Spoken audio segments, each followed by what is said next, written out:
ஆண்டவராகிய இயேசு கிறிஸ்துவின் விலையேறப்பெற்ற நாமத்தினாலே உங்கள் யாவருக்கும் என் அன்பின் ஸ்தோத்திரத்தை இந்த காலை வேளையில் உங்களுக்கு தெரியப்படுத்துகிறேன். தானியேல் தீர்க்கதரிசன புஸ்தகம் 2ஆம் அதிகாரம் 21வது வசனம்.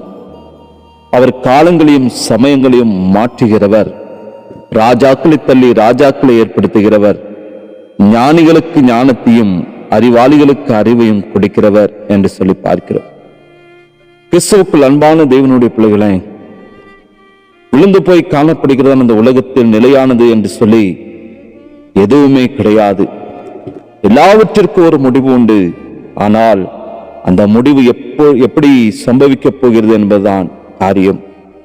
என்ன பலனை பின்வைத்து போகிறது என்பதிலிருந்தாவது நம்முடைய வாழ்க்கையில நாம் ஒரு சாட்சியுள்ள வாழ்க்கை, சாட்சியாக வாழ்ந்து நிலைத்திருக்க பரிசுத்த ஆவியானவர் நமக்கு கிருபை பாராட்டுவாராக. ஒரு மகிமையான ஆரம்பம், ஒரு வல்லமையான ஆரம்பம், மகிமையான ராஜ்யம். இதற்கு முன்னாடியும் பின்னாடியும்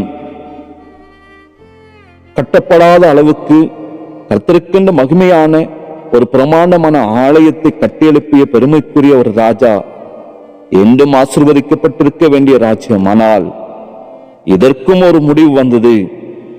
அந்த முடிவு மகிழ்ச்சியானதாய் காணப்பட்டதா அல்லது வேதனைக்குரியதாய் காணப்பட்டதா என்பதுதான் கேள்வி.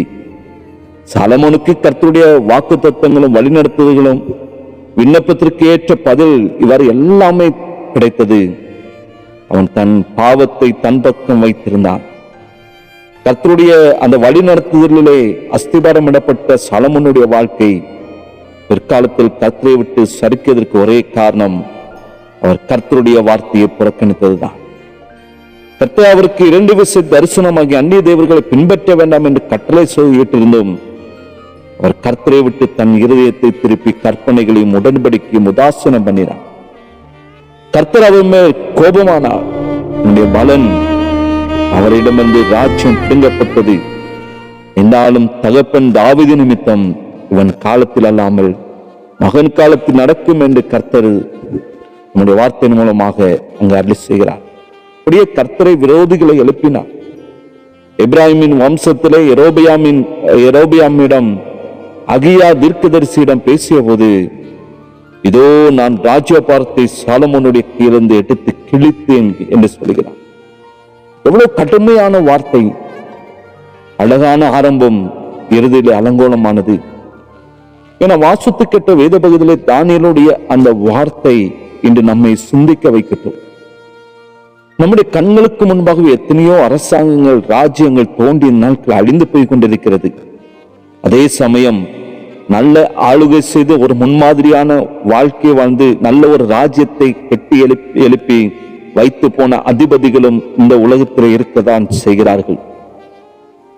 நாம் ராஜாக்களும் அதிபதிகளும் அல்ல, ஆனால் காலங்கள் கர்த்தருடைய கரத்தில் இருக்கிறது என்பதை நாம் மறந்துவிடக்கூடாது.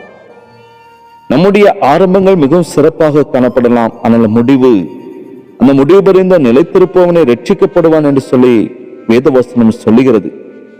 ஆரம்பம் முதல் முடிவு வரைக்கும் கர்த்தருடைய அந்த கட்டுப்பாட்டுக்குள் நம்முடைய வாழ்க்கை இருப்பது மிக மிக அவசியம். தேவனுடைய பிள்ளைகளே, இன்று நமக்கு ஆண்டவர் என்னத்தான் குறை வைத்திருக்கிறார்? நம்முடைய காலம் அந்த முடிகிற வரைக்கும் நாம் பின்வைத்து போவது என்னவென்பதை நாட்களை சிந்தித்து பார்க்க வேண்டும். ஏதோ இந்த பூமிக்குரிய வாழ்க்கையில வந்தோ, ஏதோ கொஞ்ச நாள் இருந்தோம் போனோம் என்று வாழ்வது அல்ல வாழ்க்கை. நம்முடைய முடிவு பெண் சந்ததிக்கு, நம்முடைய திருச்சபைக்கு, நான் வாழ்ந்து கொண்டிருக்கிற சமுதாயத்துக்கு, நம்முடைய குடும்பத்துக்கு அது ஒரு சாட்சியாக மாற வேண்டும். இங்கே இப்படிப்பட்ட ஒரு வாழ்க்கை இல்லாத சாலமோனை குறித்து நான் பார்க்கிறேன்.